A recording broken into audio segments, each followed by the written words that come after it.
A massive change is underway at YouTube, and the debate of hate speech versus free speech is over.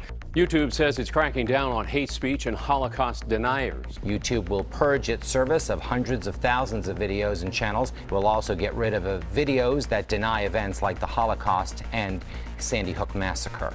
To all the Nazi sympathizers, white supremacists, flat earthers, and Holocaust deniers, your days on YouTube are numbered.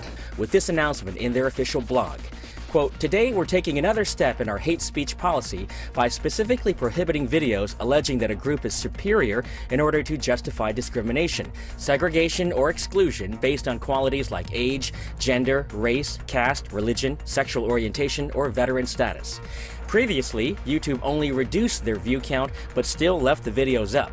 Today, they are mostly gone. YouTube is also taking aim at so-called borderline content, videos that spread mistruths. The company is limiting recommendations to these videos and again is promoting authoritative content like news reports and documentaries about them.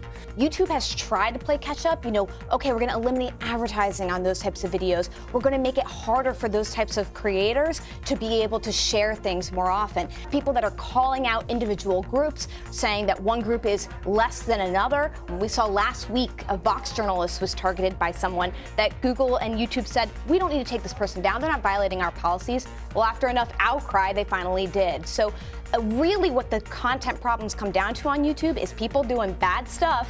Google's AI machines are not catching it. And that's where their policies have to be a little bit more strict.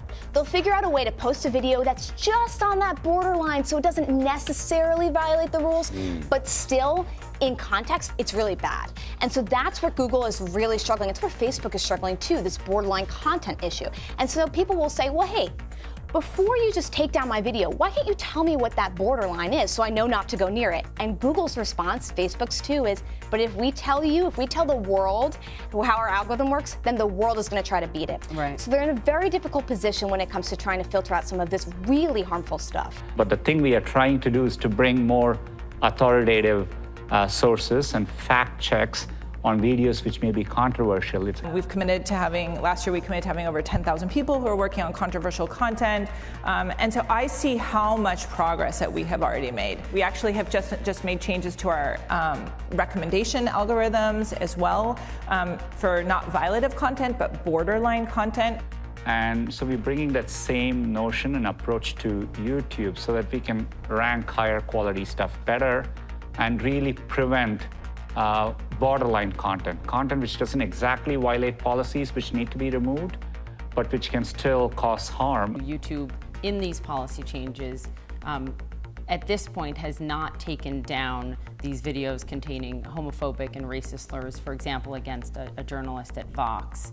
I know you've demonetized them, and you're talking about how you're going to handle them. What are the chances that you remove those videos?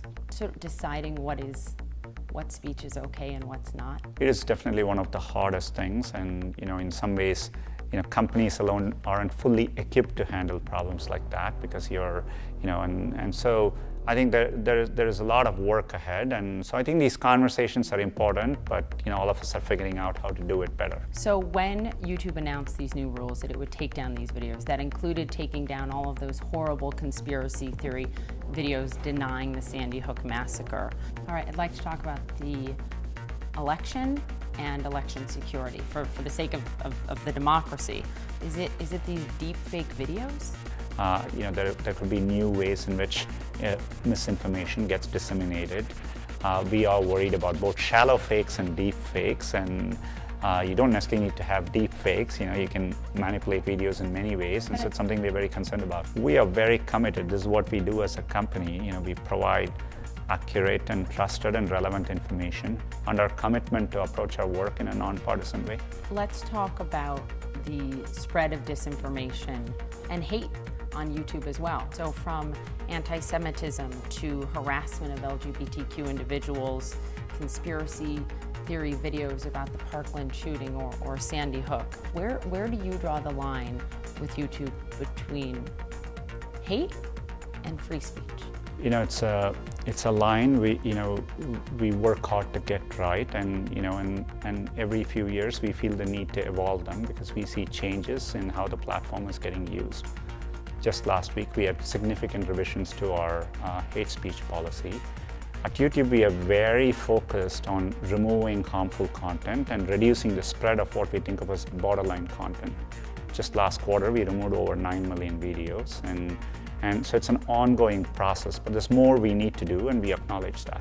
But it also allows us an opportunity to enforce rules of the road in a way we haven't been able to before as well. So we can use the forces underlying in YouTube and take them in a positive direction as well, which we are committed to doing. And you did lay out many new ground rules for YouTube just about a week ago.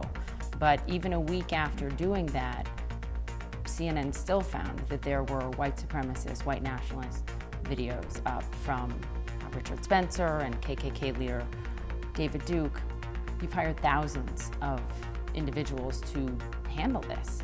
And I just wonder if, Sundar, you believe that the predicament is so big that this is evidence that there will never be enough humans to take all of these videos down. Even when we announced new policies last week, it will take us some time to go back through our corpus and actually enforce it, so there's a time gap there. But we've gotten much better at using a combination of machines and humans. There are many areas where we have made significant progress.